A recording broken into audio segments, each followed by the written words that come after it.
اتل ما اوحی الیک من الکتاب واقم الصلاة ان الصلاة تنہی عن الفحشاء والمنکر ولذکر اللہ اکبر واللہ یعلم ما تصنعون مثل الذین اتخذوا من دون اللہ اولیاء کمثل العنکبوت اتخذت بیتا۔ یہ سورۃ العنکبوت ہے، اسی لفظ کی مناسبت سے سورت کا نام سورۃ العنکبوت ہے، اور عنکبوت مکڑی کو کہا جاتا ہے، اور یہاں پر مکڑی کے جالے کی مثال دی گئی ہے، یعنی شرک ایسا ہے جیسا کہ مکڑی کا جالا۔ مکڑی کا جالا جس طرح سے انتہائی کمزور ہوتا ہے، اگر ذرہ سا ہوا کا جھونکا آتا ہے تو وہ گر جاتا ہے، ٹوٹ جاتا ہے، ذرہ ذرہ ہو جاتا ہے۔ بالکل اسی طرح سے جو لوگ اللہ کو چھوڑ کر دوسروں کو معبود بنائے ہوئے ہیں، کسی اور پر اعتماد اور بھروسہ کیے بیٹھے ہیں، ان کے دین، عقیدے، نظریے کی مثال ایسی ہی ہے جیسا کہ مکڑی کا جالا، جیسے کہ اس پر کوئی اعتماد نہیں کیا جا سکتا۔ بالکل اسی طرح سے جو اللہ کے سوا اوروں کو معبود مانتے ہیں، حاجت روا مشکل کشا مانتے ہیں، ان پر بھی کسی قسم کا اعتبار اور بھروسہ نہیں کیا جا سکتا۔ جیسے ادھر ہوا آتی ہے، مکڑی کا جالا گر جاتا ہے، ٹوٹ جاتا ہے، ایسے ہی اگر یہاں جن کا اعتماد اور بھروسہ اللہ کے علاوہ کسی اور پر ہے، اگر مصائب اور پریشانیوں کی کوئی آندھی چلے گی تو وہ سب کے سب اعتمادات ان کے ٹوٹ جائیں گے۔ ہاں، جن لوگوں کا ایمان اور اعتقاد اللہ پر ہے تو پھر وہ ہر قسم کی تکلیف برداشت کریں گے دو وجہوں سے۔ نمبر یہ، وہ کہیں گے کہ یہ تکلیف ہمیں جو پہنچی ہے یہ اللہ کی جانب سے آئی ہے، اللہ پر ان کو یقین اور اعتبار اور بھروسہ ہے، وہ سمجھیں گے کہ اللہ تبارک تعالیٰ وہ ہمارا خیر خواہ ہے، اس نے ہمیں یہ تکلیف اس کی طرف سے آئی ہے، اور نمبر دو، یہ تکلیف ہمارے لیے درجات کی بلندی کا ذریعہ ہے یا ہمارے گناہوں کا کفارہ ہے، اور اس تکلیف کے بدلے میں ہمیں آخرت میں اجر ملے گا۔ اس تکلیف کو برداشت وہی کر سکے گا کہ جس کا آخرت پر یقین ہے۔ اس لیے کہ سورۃ العنکبوت کا جو موضوع تھا وہ کیا تھا کہ اس دنیا میں، اس جہان میں مصائب آئیں گے، پریشانیاں آئیں گی، لہذا جس شخص کا اعتماد اور بھروسہ اللہ پر جتنا مضبوط اور مستحکم ہوگا وہ ہر قسم کی تکلیف برداشت کر لے گا، اور جس کا اعتماد اور بھروسہ اللہ پر نہیں ہوگا اس کی مثال بس مکڑی کے جالے کی سی ہے، جیسے ہوا آتی ہے وہ ٹوٹ جاتا ہے، ایسے ہی ان پر مصیبتوں کی ہوائیں جب چلیں گی تو ان کے سب اعتقادات خراب ہو جائیں گے۔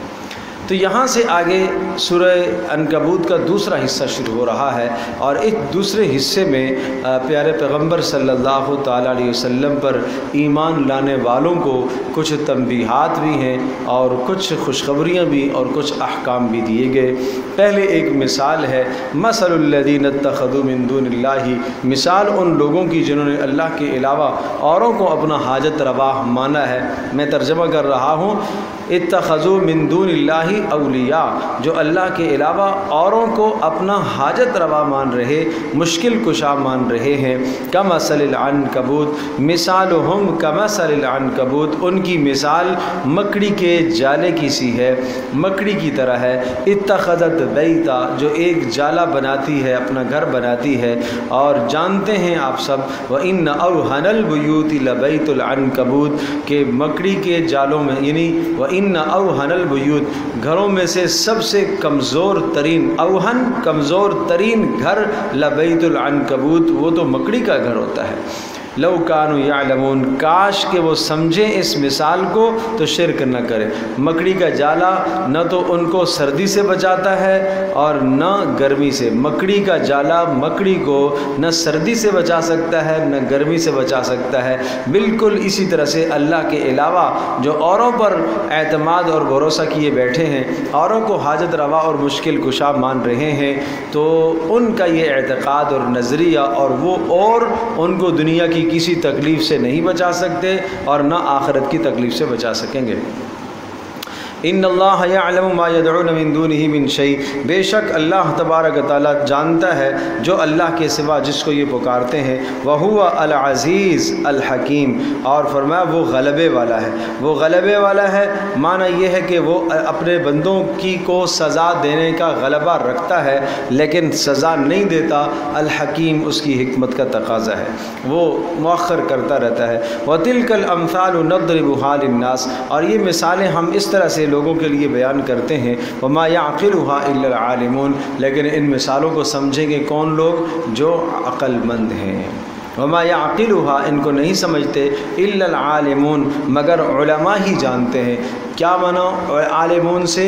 جو توحید کو سمجھتے ہیں، دو توحید کو سمجھتے ہیں اور جو جانتے ہیں کہ اللہ کے علاوہ کسی اور پر بھروسہ کرنا بیکار ہے، وہ اس مثال کو سمجھ سکتے ہیں۔ خلق اللہ السماوات والارض بالحق، دیکھو نا اللہ ہی نے آسمانوں کو زمینوں کو بنایا ہے بالحق، حق کو ظاہر کرنے کے لیے، اپنی ربوبیت کا اظہار اور اپنے معبود ہونے کا اظہار کرنے کے لیے اللہ نے بنایا۔ ان فی ذلک لآیۃ للمؤمنین، بے شک اس میں نشانی ہے البتہ ماننے والوں کے لیے۔ اتل ما اوحی الیک من الکتاب واقم الصلاۃ، بات وہی یاد رہے، پھر سے ہم اسی مضمون کی طرف جاتے ہیں کہ سورت کا موضوع اور مدعا کیا تھا؟ اس دنیا میں مصائب اور تکلیفیں آئیں گی۔ اچھا، جب مصیبتیں اور تکلیفیں آئیں تو حل کیا ہے؟ وہ حل سمجھایا۔ اتل ما اوحی الیک من الکتاب، جزع فضا آپ نہ کریں، شور شرابہ کرنے سے زیادہ بہتر ہے۔ اتل ما اوحی، آپ تلاوت کیجئے، ما اوحی الیک، جو آپ کی طرف وحی کیا جاتا ہے، من الکتاب، کتاب میں یعنی قرآن مجید کا کوئی حصہ، جو بھی حصہ آپ کی طرف وحی ہو رہا، اس کی آپ تلاوت کرتے رہیے۔ پیارے پیغمبر صلی اللہ علیہ وسلم کو خطاب ہے، لیکن مراد اس سے پوری امت مسلمہ ہے کہ سب کے سب وحی کی تلاوت کریں، یعنی قرآن مجید کی۔ وَأَقِمِ الصَّلَاةَ، اور نماز قائم کیجئے۔ اس لیے ان الصلاۃ تنہا عن الفحشاء والمنکر، بے شک نماز ہی وہ بڑی طاقت ہے کہ جو انسان کو روکتی ہے عن الفحشاء، بے حیائیوں سے، والمنکر، اور گناہوں سے۔ نماز کے اندر اللہ پاک نے یہ تاثیر رکھی ہے، یہ اصلاح نفس کا ایک بہت بڑا اصول سمجھایا، اصلاح نفس کا ایک بہت سنہری اصول سمجھایا، تلاوت اور نماز، تلاوت اور نماز۔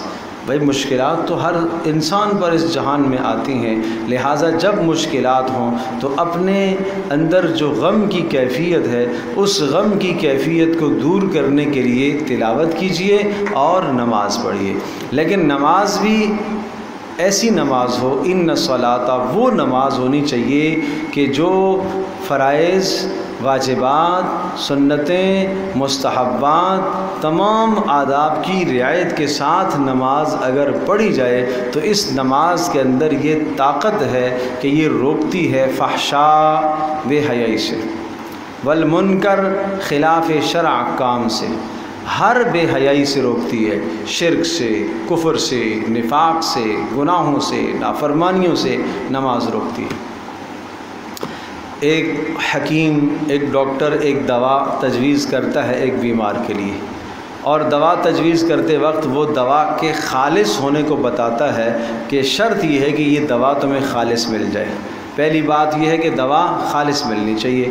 نمبر دو، دوسری شرط یہ ہے کہ اس دوا کے ساتھ آپ نے کوئی ایسا کام نہیں کرنا جس سے یہ دوا بے اثر ہو جائے، بے طاقت ہو جائے، مانا بد پرہیزی نہیں کرنی آپ نے۔ بالکل جب وہ آدمی کو دوا بھی خالص مل جائے اور بد پرہیزی سے بھی بچے تو یقیناً اسے اس دوا کا فائدہ ہوگا۔ بالکل ایسا ہی سمجھیں جیسے وہ دوا انسان کے جسم میں مؤثر ہوتی ہے، اسی طرح سے نماز انسان کے روح میں مؤثر ہوتی ہے۔ دوا انسان کے جسم کو درست کرتی ہے اور نماز انسان کی روح کو درست کرتی ہے۔ دوا انسان کے بیمار جسم کی اصلاح کرتی ہے اور درست کرتی ہے، اور یہ نماز انسان کی بیمار روح کی اصلاح کرتی ہے، لیکن 2 شرطوں کے ساتھ۔ پہلی شرط یہ ہے کہ نماز خالص ہو، اور دوسری شرط یہ ہے کہ کوئی ایسا عمل نہ ہو جس کی وجہ سے یہ دوا بے اثر ہو جائے۔ نماز خالص ہونے کا مطلب میں نے بتا دیا، فرائض بھی صحیح ہوں، واجبات بھی صحیح ہوں، سنتیں بھی ہوں، مستحبات بھی ہوں، آداب کی رعایت بھی ہو، اور نماز بھی مکمل پڑھی جائے۔ جو مقدار بتائی گئی ہے نا، اس مقدار کے مطابق دوا بتائی گئی ہے 4 وقت کھانے کے لیے، اور یہ آدمی 1 وقت کھاتا ہے، تو کیسے بات بنے گی بھائی؟ جو مقدار بتائی گئی ہے اس مقدار کے مطابق تو استعمال کرو۔ 5 اوقات نماز فرض ہے 5 وقت میں، اور پھر یہ فرض نماز سے پہلے بعد سنت مؤکدہ، غیر مؤکدہ، نوافل، وہ بھی ساتھ شمار کرو اس کے۔ فجر کی نماز سے قبل 2 سنتیں، ظہر کی نماز سے قبل 4 سنتیں، اور ظہر کی بعد کی 2 سنتیں، عصر سے پہلے 2 یا 4 غیر مؤکدہ، اور پھر مغرب کے بعد 2 مؤکدہ، اور عشاء کے ساتھ 2 مؤکدہ۔ یہ تمام کی تمام سنتیں بھی ادا کریں، اور جب نوافل بھی ادا کریں تو سمجھا جائے گا، کہا جائے گا یہ دوا اس مقدار کے مطابق آپ استعمال کر رہے ہیں جو مقدار بتائی گئی ہے۔ اگر ایک آدمی صرف فرائض پر اکتفا کر رہا ہے تو سمجھ لو کہ دوا میں طاقت نہیں پیدا ہوئی ہے۔ 5 وقت 5 دوائیاں، 5 گولیاں تو اس نے لے لی ہیں، لیکن جان جو پیدا ہو رہی تھی اس کے اندر، وہ دوا کے اندر جان آتی تھی سنت سے، سنت چھوڑ دی اس نے، یا 1 وقت کی نماز ترک کر دی ہے، چھوڑ دی اس نے، یا نماز کے فرائض اسے نہیں معلوم، نماز کے واجبات نہیں جانتا، سنتیں مستحبات نہیں جانتا، تو اب اس کی نماز چونکہ خالص نہ رہی، لہٰذا دوا خالص نہیں ہوگی تو صحت یابی نہیں ہو سکتی۔ نمبر 2، دوا استعمال کرنے کے بعد بد پرہیزی نہ کرے۔ اگر نماز پڑھنے کے بعد پھر بھی نافرمانیوں کو از خود نہ چھوڑے، نہ چھوڑنا چاہے اور نہ چھوڑے، تو بس کہا جائے گا دوا تو استعمال کر رہا ہے لیکن ساتھ ساتھ زہر بھی کھا رہا ہے، تو کیا اثر ہوگا؟ تو دونوں چیزیں ہونا ضروری ہیں۔ پھر دیکھو اس نماز کا اثر کیا ہے۔ ان الصلاۃ تنہا عن الفحشاء والمنکر، نماز تو یقیناً انسان کو بے حیائی سے روکتی ہے اور گناہوں سے روکتی ہے، یہ نماز کے اندر طاقت ہے۔ ولا ذکر اللہ اکبر، اور اللہ کا ذکر، اللہ کی یاد ہے ہی بہت بلند چیز، نماز تو اللہ کی یاد ہے۔ واللہ یعلم ما تصنعون، اور اللہ پاک خوب جانتا ہے جو اعمال تم کرتے ہو۔ ولا تجادلوا اہل الکتاب الا بالتی ہی احسن، یہاں اہل کتاب، چونکہ صورت اگرچہ مکی ہے لیکن یہ بات ذہن نشین فرمائیں کہ مکہ مکرمہ میں پیارے پیغمبر صلی اللہ تعالیٰ علیہ وسلم کی جب نبوت کا اظہار ہوا تو قرب و جوار میں جو یہودی آباد تھے اور یثرب میں جو یہودی آباد تھے، اسی طرح سے جناب شام کی طرف دائیں بائیں اطلاعات پہنچنے لگی، اور وہاں سے بھی یہودیوں کی طرف سے بھی سوال آنے لگے۔ کبھی یہودی مشرکین کو اشارہ کرتے، یہ سوال کرو، یہ سوال کرو، جیسے پیچھے گزر چکا، روح کے متعلق پوچھو، روح کیا ہوتی ہے، ذوالقرنین کون تھے یہ ان سے پوچھو، اچھا یہ پوچھو اصحاب کہف کون تھے، اچھا ان سے یہ پوچھو کہ جناب یہ بنی اسرائیل جو ہے نا وہ شام سے مصر میں کیسے منتقل ہوئے تھے۔ تو اس قسم کے شوشے مشرکین کو ملتے رہتے تھے، کہاں سے؟ یہود کی طرف سے۔ تو جب ایسی بات ہے کہ یہود سے بحث مباحثہ، علم الجدل جس کو قرآن کہتا ہے، علم الجدل جس کو کہا گیا ہے، کیا معنی علم الجدل؟ کہ بحث مباحثہ یہود کے ساتھ، نصارہ کے ساتھ، مشرکین کے ساتھ، منافقوں کے ساتھ، 4 طبقوں کے ساتھ قرآن بحث مباحثہ کرتا ہے۔ اور بحث مباحثہ صرف بحث نہیں کرتا بلکہ یہ تنقید اور حق تنقید بتاتا ہے۔ تنقید کا طریقہ کار کیا ہونا چاہیے، تنقید کس طرح پر ہونی چاہیے، تنقید کیسے ہونی چاہیے۔ تنقید محض تنقید نہیں ہے، تنقید برائے تنقید نہیں ہے، بلکہ اس کے لیے کوئی اصول اور ضابطے قرآن بتاتا ہے۔ لہٰذا اہل کتاب سے جب تمہیں مجادلہ اور بحث مباحثہ کرنے کی ضرورت پڑے، یعنی اہل کتاب یہود یا نصارہ جو کفر کیے بیٹھے ہیں، جو شرک کیے بیٹھے ہیں، جب اس شرک اور کفر پر تمہیں رد کرنا ہے تو رد احسن طریقے سے کرنا ہے، مدلل دلائل کے ساتھ رد کرنا ہے، دلائل کے ساتھ رد کرنا ہے، یوں نہیں میں نہیں مانتا، دلائل کے ساتھ آپ سمجھائیں گے۔ حضرت عزیر علیہ السلام کو اللہ کا بیٹا وہ قرار دیتے ہیں، آپ دلائل سے سمجھائیں انہیں۔ عیسیٰ علیہ السلام کو اللہ کا بیٹا قرار دیتے ہیں، قرآن دلائل دیتا ہے، دلائل دیتا ہے کہ اللہ تبارک و تعالیٰ جب خالق اللہ ہے، لیس کمثلہ شیء، اس کے مثل کوئی نہیں ہے، تو اگر عیسیٰ علیہ السلام کا بیٹا قرار دیا، عیسیٰ علیہ السلام کو اللہ کا بیٹا معاذ اللہ ثم معاذ اللہ قرار دیا جائے تو کہا جائے گا کہ بیٹا تو ہمیشہ باپ کے مثل ہوتا ہے، تو پھر یہ اللہ کی مثل ہو گیا، اور بیٹا باپ کی جنس سے ہوتا ہے، جبکہ اللہ تبارک و تعالیٰ ان سلسلوں سے پاک اور منزہ ہے۔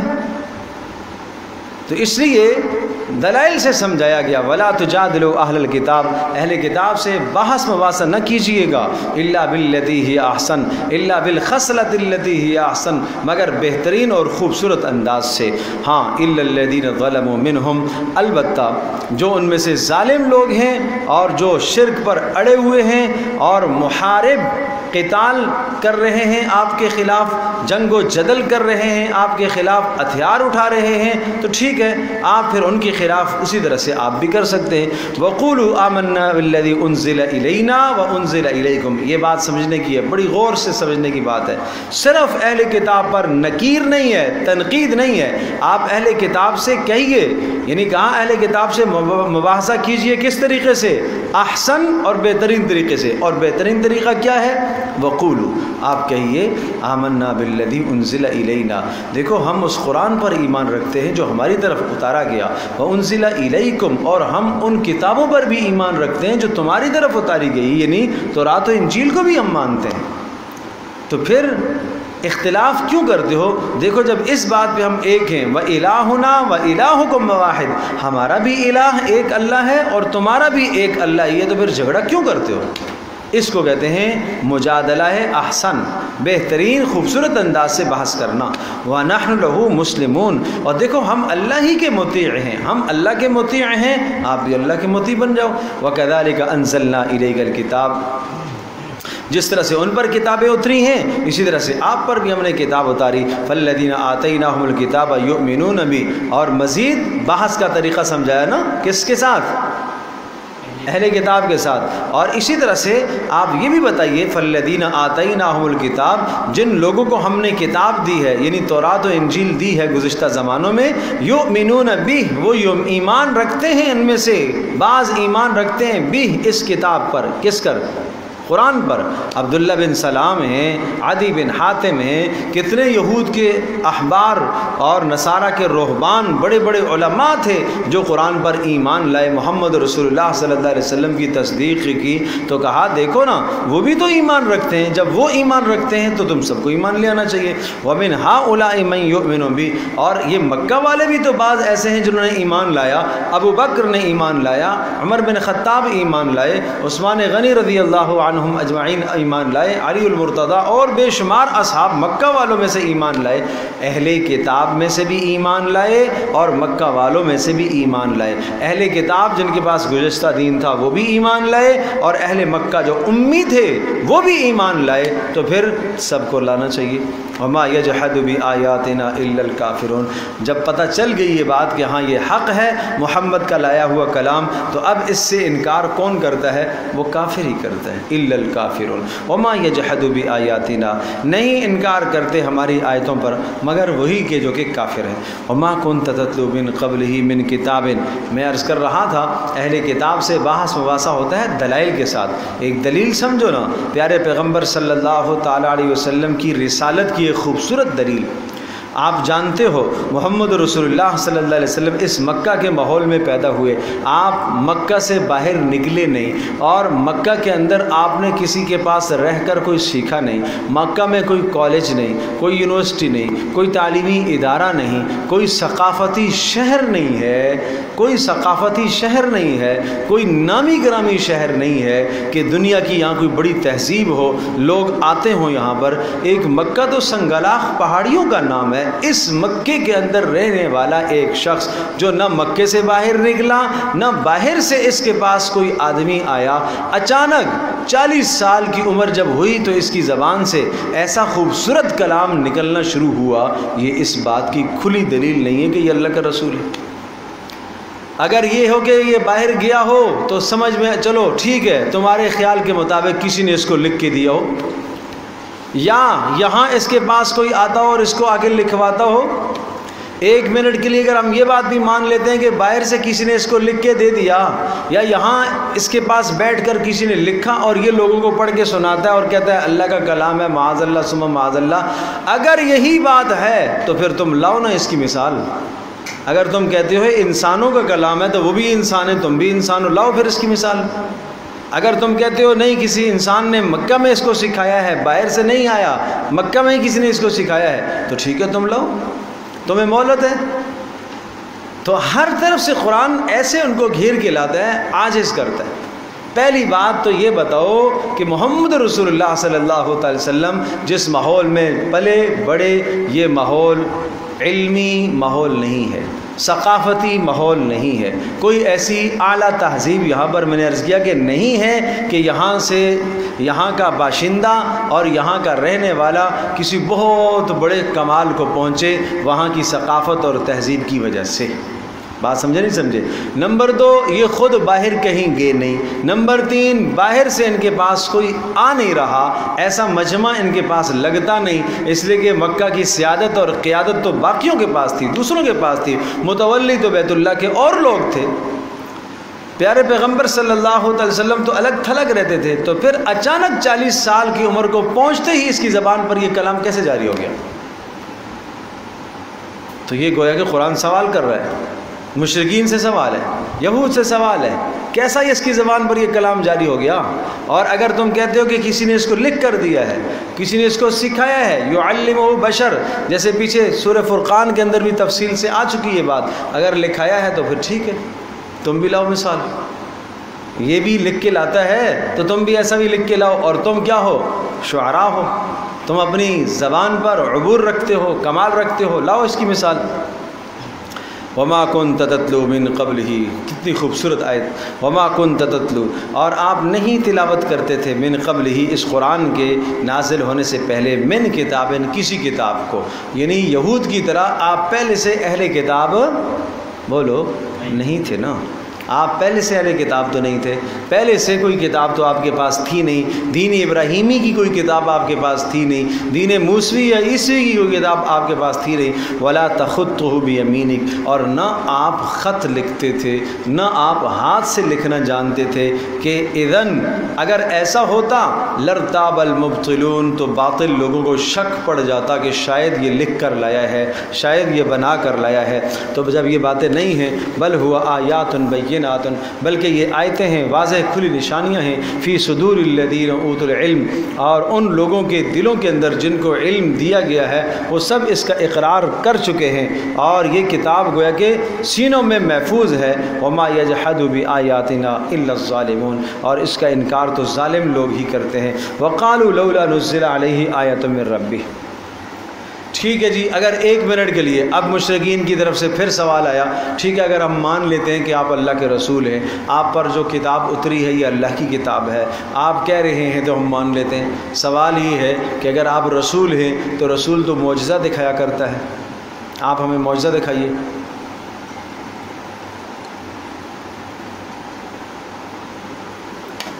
بات سمجھے بھائی؟ کیا کیجئے؟ معجزہ دکھائیے، اور وہ معجزہ اس کی تفصیل سورہ بنی اسرائیل میں آ چکی ہے۔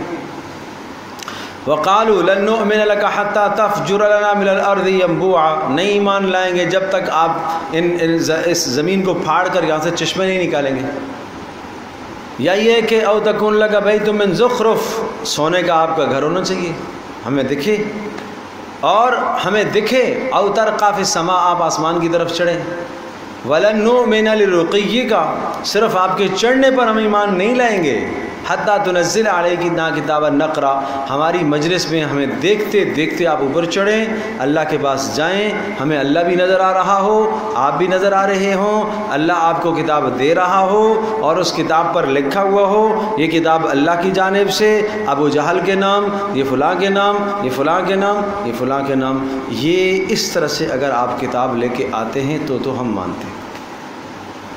سمجھے بھائی؟ آج بھی ہم لوگ بھی کوئی اسی قسم کی باتیں کبھی کرنے لگ جاتے ہیں، دین مانتے ہیں، اس قسم کی بات اگر آپ کہیں گے تو ہم مانیں گے، اور یہ جو بات ہے نا یہ ہمیں نہیں مانیں گے۔ قل کہہ دیجئے، حل سبحان ربی حل کنت الا بشر الرسولا، میرے رب پاک ہے کس چیز سے؟ شرک سے۔ یہ جو تم باتیں مجھ سے کہتے ہو نا یہ میرے اختیار نہیں ہیں، یہ اختیار کس کے ہیں؟ یہ رب کے ہیں۔ اگر میرے اختیار ہو جائیں تو پھر کیا ہو جائے گا؟ شرک ہو جائے گا۔ یہ دو اختیارات ہو جائیں گے نا، اور اختیار صرف اللہ کے پاس ہے۔ زمین سے چشمے پھاڑ کر نکالنا یہ میرا اختیار نہیں ہے۔ حل کنت الا بشرا، میں انسان ہوں نا، یہ انسان کا کام نہیں ہے، یہ کس کا کام ہے؟ یہ تو رب کا کام ہے۔ اس پہاڑ کو سونا بنا دینا رب کا کام ہے، یہ میرا کام نہیں ہے۔ تو تم مجھ سے ایسے مطالبات کیوں کرتے ہو جو رب کے کام ہیں؟ وہ کام تم مجھ سے کیوں کہتے ہو؟ اچھا پھر یہ معجزہ آپ اللہ سے کہیں نا کہ اللہ دکھا دے، نہیں سمجھے بات؟ پھر اللہ سے آپ کہیں اللہ اس پہاڑ کو سونا بنا دے، تو سنیے گا جواب۔ وقالو، اور کہتے ہیں لولا انزل علیہ آیۃ من ربہ، کہ کیوں نہیں اس پر نشانی نازل ہوتی اس کے پروردگار کی طرف سے کوئی آیت سے مراد معجزہ ہے۔ قل کہہ دیجئے انما الآیات عند اللہ، معجزات سارے کے سارے کس کے پاس ہوتے ہیں؟ اللہ کے پاس ہوتے ہیں۔ میں انما انا نذیر مبین، میں کیا ہوں؟ ڈرانے والا۔ میرا اختیار بتانا ہے، میرا اختیار ڈرانا ہے، معجزات لے کر آنا میرا اختیار نہیں ہے۔ اللہ میرے جسم پر ظاہر کرے گا معجزہ تو میں دکھا دوں گا، نہیں ظاہر کرے گا میں نہیں دکھا سکتا۔ موسیٰ علیہ السلام کی لاٹھی عصا بنتی، عصا جو ہے نا سانپ بنے گا جب اللہ کہے گا، تو ورنہ سارا دن موسیٰ علیہ السلام پھینکتے رہے نا، نہیں بنے گی جب تک اللہ نہیں کہے گا اسے۔ تو مطلب یہ ہوا کہ معجزہ صادر کرنے میں براہ راست اللہ کی طاقت بیچ میں ہوتی ہے۔ نبی کا جسم تو جائے صدور ہوتا ہے، وہاں تو معجزہ نظر آتا ہے صرف۔ بات سمجھے نہیں سمجھے؟ تو اس لیے آپ کہہ دیجئے کہ میرا کام کیا ہے؟ ڈرانا ہے، میرا کام ایسی باتیں ہیں معجزے لانا ارے بولو نہیں ہے۔ اچھا چلو پھر بھی اگر آپ معجزہ مانگتے ہو تو ایک بڑا عجیب غریب معجزہ آپ کو نہیں ملا، کیوں نہیں مانا؟ کون سا معجزہ؟ قرآن مجید۔ یہ خود معجزہ ہے نا، یہ خود معجزہ ہے کہ تم ایک مجلس میں 100 200 300 400 ہزار اشعار ایک مجلس میں بیٹھے بیٹھے بول دیتے ہو، اور تمہیں ناز ہونے لگتا ہے اس اپنی زبان پر، اس کی فصاحت پر، اس کی بلاغت پر، اس کی چاشنی پر، اس کے لطف پر، اس کے تصنع پر، تمہیں ایک غرور ہونے لگتا ہے کہ میں جیسا کلام کہہ رہا ہوں ایسا کوئی نہیں کہہ سکتا۔ تو پھر لاؤ نا، محمد نے بھی کلام کہا ہے، اس کی مثال لاؤ۔ تو اس کی مثال سے عاجز آ جانا اس بات کی نشانی ہے کہ قرآن معجزہ ہے۔ معجزہ کا معنی کیا ہوتا ہے؟ عاجز کرنے والا۔ تو اس نے تمہیں عاجز کیا ہے نا، یہ معجزہ ہے، اس کو کیوں نہیں مان رہے ہو؟ اور ہر زمانے میں اللہ معجزہ ایسا دکھاتا ہے جیسا ماحول ہوتا ہے اس کے مطابق معجزہ آتا ہے۔ موسیٰ علیہ السلام کے زمانے میں جادوگروں کا عروج تھا، اس لیے موسیٰ علیہ السلام کی اسی مناسبت سے معجزے دیے گئے۔ جادوگر لاٹھیاں لے آئے اور رسیاں لے آئے اور رسیاں ڈال دی تو وہ کیا بن گئے؟ سانپ بن گئے۔ موسیٰ علیہ السلام نے بھی اپنی لاٹھی ڈالی، وہ سانپ بنا اور بن کے سب کا نکل گیا۔ سمجھے بھائی؟ عیسیٰ علیہ السلام کے زمانے میں طب کا عروج تھا، اور اس طب کے عروج کی وجہ سے ایسے ہی معجزات دیے گئے۔ بڑے بڑے دانا اور حکیم اور عقل مند دعویٰ کیا کرتے تھے کہ میرے پاس فلاں مرض کی ایسی دوا ہے۔ اچھا بھائی، کوئی ایسا حکیم ہے جو مادر زاد اندھے کو بینا کر دے؟ نہیں ہے۔ عیسیٰ علیہ السلام نے دعویٰ کیا، ہاں مجھے اللہ نے یہ طاقت دے رکھی ہے، کوئی نابینا لے آؤ، اس کی آنکھ پر ہاتھ پھیرتے تھے وہ بینا ہو جاتا تھا۔ تو اسی طرح کا معجزہ آیا جیسا ماحول ہوتا تھا۔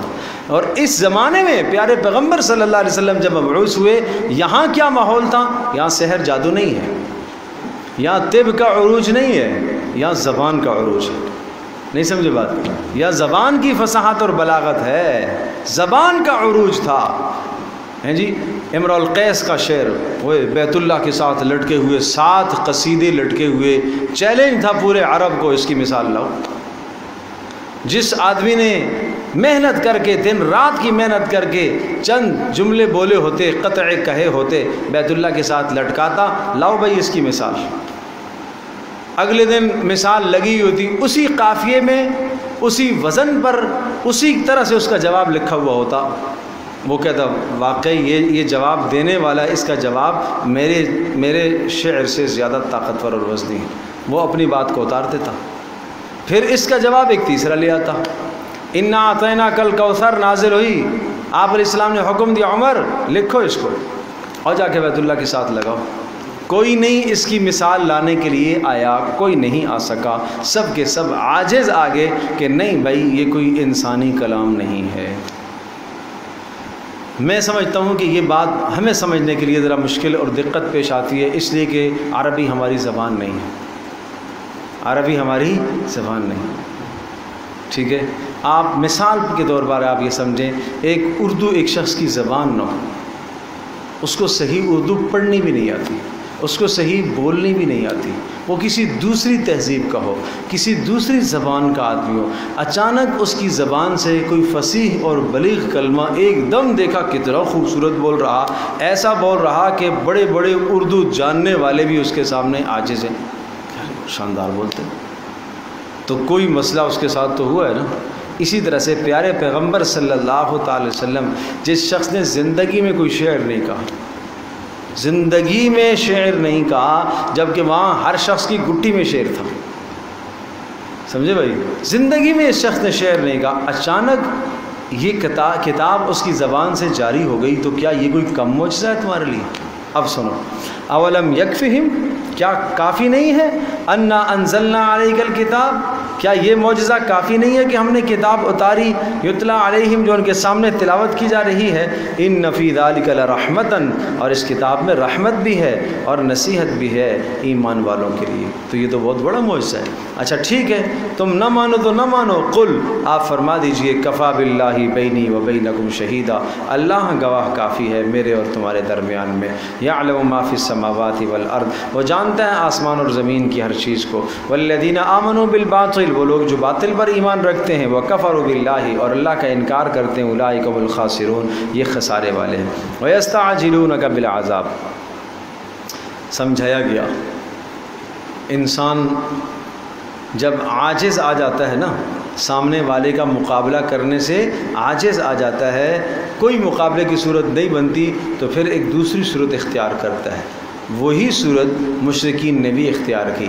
ہم آپ کو نہیں مانتے، معاذ اللہ ثم معاذ اللہ، رسول اللہ صلی اللہ علیہ وسلم کی رسالت کا، نبوت کا انکار کیا، ہم نہیں مانتے، اور آپ کہہ رہے ہو کہ نہ ماننے کے نتیجے میں عذاب آئے گا، تو پھر لاؤ عذاب. بات سمجھے؟ رسول ہو تو لاؤ عذاب. اس پر فرمایا وَيَسْتَعْجِلُونَكَ بِالْعَذَابِ، یہ عذاب جلدی طلب کرتے ہیں آپ سے. وَلَوْلَا أَجَلٌ مُّسَمًّى، دیکھو عذاب کا ایک وقت مقرر ہے، عذاب کا ایک وقت مقرر ہے. اگر وہ مقرر وقت نہ ہوتا تو عذاب آ چکا ہوتا. شاید آپ کو یاد ہوگا، بڑی تفصیل سے میں نے اس پر بحث کی تھی کہ عذاب کا وقت مقرر ہے. اس طرف سے یوں سمجھ لیجئے کہ پیغمبر کی محنت آ رہی ہے، حجت تام ہو رہی ہے، اور وہ حجت تام ہوتے ہوتے ہوتے ہوتے ہوتے اس جگہ پر پہنچے گی، اور ادھر سے مخالفت آ رہی ہے مشرکین کی. اگر یہاں ایمان لے آئے بچ جائیں گے، ادھر لے آئے بچ جائیں گے، ادھر لے آئے بچ جائیں گے. یہاں جب حجت بھی پوری ہو گئی، انتہا ہو گئی، سمجھانے کی بھی انتہا ہو گئی، اور ادھر سے بھی مخالفت کی بھی جب انتہا ہو گئی، تو بس یہ اب ٹکرائیں گی تو پھر عذاب آئے گا. بس وہ ٹکرانے کا وقت قریب ہے، اس کا انتظار کرو. اگر اس سے پہلے مان گئے تو بچ جائیں گے، اور نہیں مانے تو جب حجت پوری ہو گئی تو پھر عذاب آئے گا. البتہ عذاب کی شکلیں یہاں وہ نہیں ہیں جو گزشتہ امتوں میں تھیں. یہاں عذاب کی شکل ہے کہ مسلمانوں کے ہاتھوں مارے جائیں گے. چنانچہ آگے بدر میں ہوا، مسلمانوں کے ہاتھوں مارے گئے اور مکہ کی ساری قیادت تباہ ہو گئی. یہ ہے عذاب کی شکل. فرمایا کہ وَيَسْتَعْجِلُونَكَ بِالْعَذَابِ، آپ سے عذاب جلدی طلب کرتے ہیں، وَلَوْلَا أَجَلٌ مُّسَمًّى، اور اگر ایک وقت مقرر نہ ہوتا، لَجَاءَهُمُ الْعَذَابُ، عذاب آ چکا ہوتا، وَلَيَأْتِيَنَّهُمْ بَغْتَةً، تو اچانک آئے گا، وَهُمْ لَا يَشْعُرُونَ، ان کو شعور بھی نہیں ہوگا۔ يَسْتَعْجِلُونَكَ بِالْعَذَابِ، اور پھر سنیے آپ سے یہ عذاب مانگتے ہیں۔ وہ پہلے والا جو عذاب ہے وہ دنیا کا، کہ اچانک عذاب آئے گا بدر میں جیسے آیا، اور اگلا جو عذاب ہے یہ اخروی ہے۔ وَيَسْتَعْجِلُونَكَ بِالْعَذَابِ، پھر آپ بتائیے ان کو کہ عذاب طلب کرتے ہیں جلدی آپ سے، وَإِنَّ جَهَنَّمَ لَمُحِيطَةٌ بِالْكَافِرِينَ، اور جہنم خود احاطہ کیے ہوئے ہے کافروں کا۔ یوم یغشاہم العذاب، وہ دن آنے والا ہے جس دن جہنم کا عذاب ان کو گھیرے گا، من فوقہم، اوپر سے، ومن تحت ارجلہم، اور زمین کے نیچے سے، ویقول، اور کہا جائے گا، اوپر سے اور نیچے سے مطلب اوپر بھی آگ نیچے بھی آگ، اور کہا جائے گا ذوقوا ما کنتم تعملون، ہاں چکھو بھگتو ان عذاب کا صلہ اور ان اعمال کا صلہ جو تم دنیا میں کرتے تھے۔ سمجھ میں آ گئی بات بھائی؟ اب اہل ایمان کو ایک حکم دیا گیا۔ سورت کا مدعا کیا تھا؟ ایمان والوں پر مصائب آئیں گے۔ سورت مکی ہے، ایمان والوں پر مصائب آئیں گے، عنکبوت صورت ہے۔ یا عبادی، اللہ نے بڑا خوبصورت خطاب فرمایا اپنے ایمان لانے والوں کو، ماننے والوں کو۔ عام طور پر مدنی صورتوں میں خطاب یا ایھا الذین آمنوا آتا ہے، اے وہ لوگوں جو ایمان لائے۔ مکی صورتوں میں خطاب آئے تو اللہ پاک مکی صورتوں میں زیادہ تر نبی کو خطاب کر کے نبی کو کہتا ہے کہ اپنی امت سے یہ کہو۔ مدنی صورتوں کے اندر براہ راست اللہ پاک نے امت کو خطاب فرمایا، لیکن یہاں پر صورت مکی ہے، اس میں اللہ نے امت کو خطاب کیا ہے، لیکن یا ایھا الذین آمنوا سے نہیں ہے، ایک دوسرے انداز سے خطاب ہے۔ یا عبادی، اے میرے بندو، نہیں سمجھے؟ بندے تو سارے ہی اللہ کے ہیں، کافر بھی اللہ کے بندے ہیں، وہ بھی اللہ کے پیدا کیے ہوئے ہیں، یہود و نصارہ بھی اللہ کے پیدا کیے ہوئے ہیں، لیکن یہاں اللہ نے خاص نسبت اپنی طرف فرمائی، یا عبادی الذین آمنوا، اے میرے وہ بندو جو ایمان لائے ہو، نہیں سمجھے؟ جو مجھے رب مانتے ہو، جو مجھے اللہ اور اپنا معبود اور حاجت روا اور مشکل کشا مانتے ہو۔ اگر مکہ کی سرزمین میں رہ کر مصائب، پریشانیاں اور حالات کا سامنا ہے، مشکل ہو رہی ہے نا، تو پھر کیا کرو؟ ان ارضی واسعہ، میری زمین کشادہ ہے، جاؤ کہیں اور چلے جاؤ، نہیں سمجھے؟ یہ اشارہ ہے ہجرت کی طرف۔ ان ارضی واسعہ، میری زمین کشادہ ہے، فَإِيَّايَ فَاعْبُدُونَ، بندگی تم نے کس کی کرنی ہے؟ صرف میری ہی کرنی ہے۔ کہیں بھی چلے جاؤ، اگر یہاں حالات سازگار نہیں ہیں، تمہیں توحید پر قائم نہیں رہنے دیا جا رہا ہے، تو پھر ہجرت کر جاؤ، لیکن یہ نہیں کہ یہاں رہو اور شرک میں مبتلا ہو جاؤ، یہ تمہارے لیے روا نہیں ہے، اور چلے جاؤ۔ تو یہ آیت نازل ہونے کے بعد ہجرت ہونا شروع ہو گئی تھی حبشہ کی طرف، کہ اللہ پاک کہہ رہا ہے چلو کہیں اور چلے جاؤ۔ اللہ اکبر۔ تو 82 افراد پر مشتمل ایک جماعت پیارے پیغمبر صلی اللہ تعالیٰ علیہ وسلم کی جان نثاروں کی حبشہ پہنچ گئی۔ بھائی یہاں حالات و شدائد اور مصائب اس قدر ہو گئے، خاص طور پر وہ لوگ جو کمزور تھے، پیچھے جن کا کوئی طاقتور قبیلہ نہیں تھا اور بہت زیادہ جن کو حمایت حاصل نہیں تھی خاندان کی، تو وہ لوگ ہجرت کر کے چلے گئے۔ یہ ہجرت کی طرف اشارہ ہوا۔ اچھا، ہجرت کرنے میں رکاوٹیں دو سامنے آتی تھی۔ کیا ہوتا تھا؟ دو رکاوٹیں سامنے آتی تھی۔ ہجرت کر کے جائیں گے تو پہلی بات تو یہ ہے کہ وہاں جو ہے ہجرت کر کے جائیں گے، قرابت داروں کو چھوڑنا تو بڑا مشکل ہے، اپنے گھر کو چھوڑنا بھی تو بڑا مشکل ہے، اپنی جائیداد کو چھوڑنا بھی تو بڑا مشکل ہے۔ ایک رکاوٹ تو یہ آتی تھی کہ اپنے گھر کو کیسے چھوڑیں گے، اقربا کو کیسے چھوڑیں گے، ہیں جی، باپ مسلمان ہو گیا، بیٹا نہیں ہوا، پھر بھی بہرحال بیٹا تو ہے نا، کیسے چھوڑ کے جائیں گے؟ تو کہا کل نفس ذائقۃ الموت، ہر ایک نے موت کا ذائقہ چکھنا ہے، موت پر بھی تو چھوڑنا پڑے گا نا، نہیں سمجھے؟ یہ گھر بار اعزہ اقربا موت پر بھی کیا کرنے پڑیں گے؟ چھوڑنے پڑیں گے۔ تو اگر آج تم نے اللہ کی رضا کے لیے چھوڑ دیا تو اللہ کے یہاں اجر پاؤ گے۔ آج اگر اللہ کی رضا کے لیے نہیں چھوڑتے ہو، کل تمہاری موت آئے گی تو نہ چاہتے ہوئے بھی تمہیں چھوڑنا پڑے گا۔ تو اس کا جواب تو یہ دے دیے گا کہ ہر نفس کو موت کا ذائقہ چکھنا ہے، لہٰذا موت کو سامنے رکھ کے ہجرت کرو۔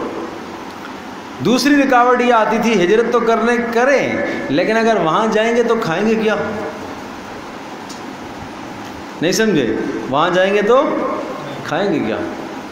تو اس پر فرمایا وَكَأَيٍّ مِّن دَابَّةٍ لَا تَحْمِلُ رِزْقَهَا، کتنے جانور ہیں جو رزق ساتھ لیے پھرتے؟ نہیں سمجھے؟ اللہ پاک ان جانوروں کو کھلاتا ہے نہیں کھلاتا؟ کھلاتا ہے، تو تمہیں بھی اللہ کھلائے گا، تمہیں بھی اللہ پاک کھلائے گا۔ نہیں سمجھے بات؟ اور پھر کھلانے کے آگے دلائل سمجھائے۔ اب سنو آیت کو، کل نفس ذائقۃ یا عبادی الذین آمنوا، اے میرے بندو، ان ارضی واسعہ، بے شک میری زمین کیا ہے؟ بڑی کشادہ ہے۔ فإیایا فاعبدون، لہذا کیا کرو؟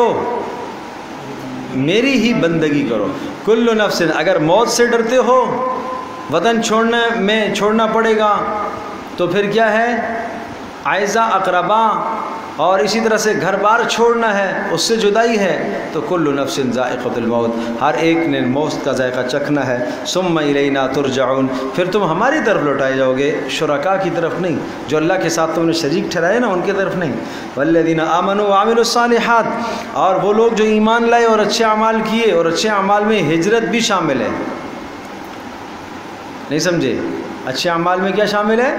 ہجرت بھی۔ تو ان کو کیا ملے گا؟ لَنُبَوِّئَنَّهُم مِّنَ الْجَنَّةِ، اس دنیا کے بدلے میں اللہ ان کو جنت کا وطن عطا کرے گا۔ لَنُبَوِّئَنَّهُم مِّنَ الْجَنَّةِ، ہم ان کو ٹھکانہ دیں گے جنت کا، غرفاً بالا خانے، تجری من تحت الانہار، جن کے سامنے سے نہریں بہ رہی ہوں گی۔ نعم اجر العاملین، کتنا خوبصورت اجر ہوگا کام کرنے والوں کا۔ الذین صبروا، جو نے صبر کیا، اور وعلی ربہم یتوکلون، اور بھروسہ کس پر کیا؟ اپنے رب پر۔ اور دوسری کیا رکاوٹ آتی تھی؟ ہجرت کرنے کو جی تو چاہتا ہے، لیکن کیا کریں گے؟ کھائیں گے کہاں سے؟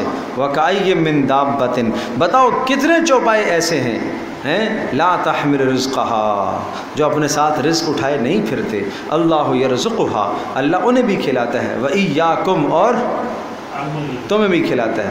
وَهُوَ السَّمِيعُ الْعَلِيمُ، وہ سننے والا ہے، سننے والا ہے۔ تو جب رزق کی ضرورت پڑے تو اس کو کیا کرو؟ پکارو۔ العلیم، اور دکھوں اور دردوں کو جاننے والا بھی ہے۔ ٹھیک ہے جی۔ اب پھر دلائل اس پر آئے، کیسے کھلاتا ہے؟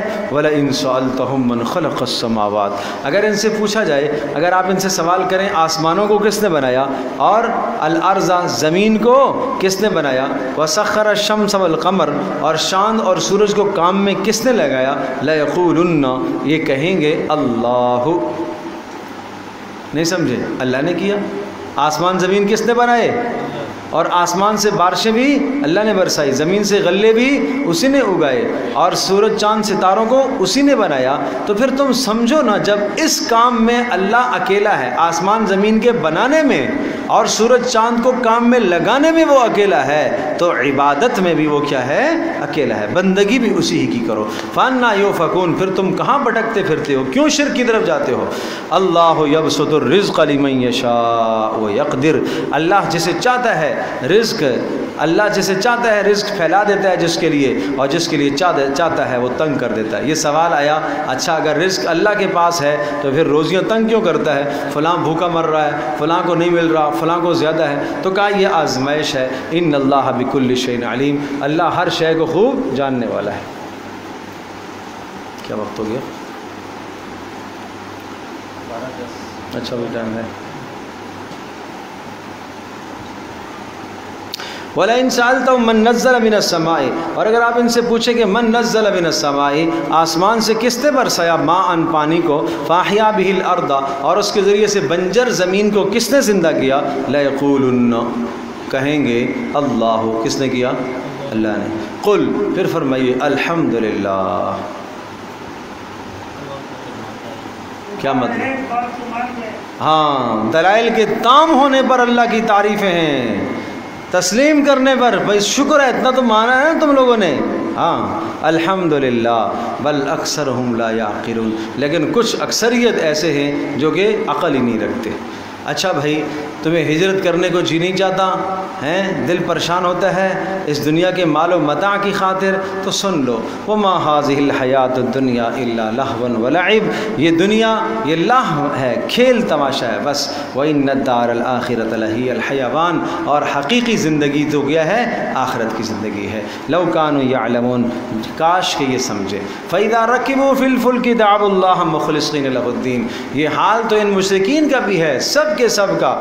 یہ کہتے ہیں ہمیں بیٹیاں یہ دیتا ہے، بیٹے وہ دیتا ہے، رزق وہ دیتا ہے، کبھی کس کی طرف بھاگتے ہیں کبھی کس کی طرف بھاگتے ہیں، لیکن بڑی مصیبت جب آ جائے، سمندر میں پھنس جائے اور کشتی ان کی جناب بھنور کے شکار آ جائے اور چاروں طرف سے جناب موت ہی موت نظر آنے لگ جائے، تو پھر کس کو پکارتے ہیں؟ اب وہ شرکا کہاں گے؟ اب تو کہتے ہیں نہیں، اس وقت تو مصیبت سے اللہ ہی نجات رہے گا، اور جب اللہ ان کے نجات دیتا ہے تو پھر ظالم دوبارہ سے کیا کرنے لگتے ہیں؟ شرک کرنے لگتے ہیں۔ فَإِذَا رَكِبُوا فِي الْفُلْكِ دَعَوُا اللَّهَ مُخْلِصِينَ لَهُ الدِّينَ، اور جب یہ سوار ہوتے ہیں کشتی میں، دعوا اللہ مخلصین، یہ پکارتے ہیں اللہ کو خالص کر کے، فلما نجاہم الی البر، جب اللہ ان کو نجات دیتا ہے خشکی کی طرف، اذا ہم یشرکون، تو پھر کیا کرتے ہیں؟ شرک کرنے لگتے ہیں۔ سمجھے بھائی؟ پھر شرک کرنے لگتے ہیں۔ اور آج کا شرک میں نے عرض کیا، آج کی کشتی ضروری نہیں ہے سمندر ہے، مصیبت کوئی بھی مصیبت آ سکتی ہے۔ بات سمجھ میں آئی بھائی؟ وہاں تو سامنے سفر ہوتے تھے اور سمندری سفر تھے، تو مطلب یہ کہ کوئی بھی مصیبت آ جائے تو خالص اللہ کو پکارتے ہیں، اور جب مصیبت نکل جاتی ہے، ہٹ جاتی ہے، تو پھر اللہ کے ساتھ شریک ٹھہراتے ہیں، کہتے ہیں یہ فلاں نے کیا تو اس لیے میں اس مصیبت سے، وہ نہ ہوتا نا تو آج تو میں مر جاتا۔ اور ظالموں یہ شرک نہیں ہے تو اور کیا ہے؟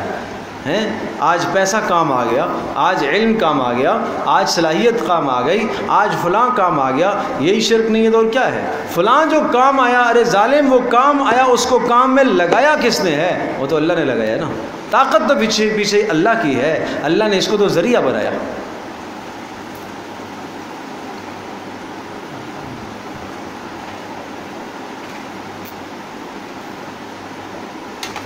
لیکفروا بما آتیناہم، انجام یہ ہوتا ہے، یہ لام تعلیلیہ علت کے لیے نہیں ہے، انجام کے لیے، لیکفروا بما آتیناہم، انجام یہ ہوتا ہے کہ یہ انکار کرنے لگتے ہیں جو کچھ ہم نے نعمتیں دی ہوتی ہیں، ولیتمتعوا، اڑا لو مزے بھائی، نہیں سمجھے؟ لیتمتعوا تمتع سے ہے، اٹھا لو فائدہ، اٹھا لو تھوڑا سا دنیا سے فائدہ اٹھا لو۔ کتنا اٹھاؤ گے؟ ارے کتنے سال جیو گے؟ 40 سال کی عمر ہو گئی ہے، تو عمر اس امت کی اوسطاً عمر 60 اور 70 کے درمیان میں ہے، تو 40 سال والا سمجھے کہ میرے 20 سال رہ گئے، 50 سال والا سمجھے کہ میرے 10 رہ گئے، 60 والا سمجھے کہ بس 70 کے اندر ہی ہے، بس 70 سے اوپر چلا گیا تو سمجھے اوور ٹائم لگا رہا ہوں۔ ہاں یہ اللہ نے مزید ایک بونس دے دیا ہے کہ چلو یار 2-4 اور نیک عمل کر لو اور آخرت میں تاکہ اچھے ہو کے آ جاؤ۔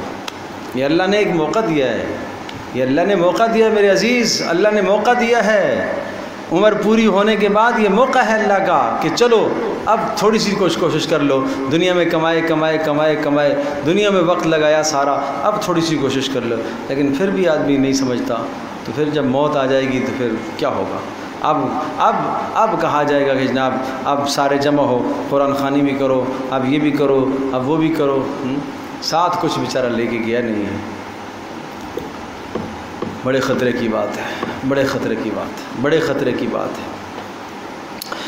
فسوف یعلمون، ان قریب جان لیں گے، سمجھ میں آ جائے گا۔ اولم یروا انا جعلنا حرما آمنا ویتخطف الناس من حولهم، ایک اور دلیل ان مکہ والوں کو آپ کہہ دیجئے، اولم یروا، یہ اس احسان کو بھول گئے؟ اولم یروا، کیا یہ نہیں جانتے؟ انا جعلنا حرما آمنا، ہم نے بنایا ہے اس حرم کو امن والا بنایا ہے، ویتخطف الناس من حولهم، اور اس کے ارد گرد سے لوگ دن دہاڑے اچک لیے جاتے ہیں، اٹھا لیے جاتے ہیں۔ اس لیے آپ کو شاید یاد ہوگا میں نے بتایا تھا کہ قریشیوں کی لوگ عزت کرتے تھے، اس لیے کہ یہ حرم کے پاسبان تھے اور حرم کے متولی تھے، بیت اللہ کے متولی ہونے کی وجہ سے دنیا ان کو عزت کی نگاہ سے دیکھتی تھی، قدر و منزلت کی نگاہ سے دیکھتی تھی۔ اور وہ جو ابرہہ کا لشکر جب تباہ ہوا تھا، پیارے پیغمبر صلی اللہ علیہ وسلم کی ولادت باسعادت سے کچھ وقت پہلے وہ جو لشکر تباہ ہوا تھا، اس کی تباہی کے بعد تو پورے قریش کی دھاک جزیرہ عرب میں لوگوں کے دلوں میں بیٹھ گئی تھی۔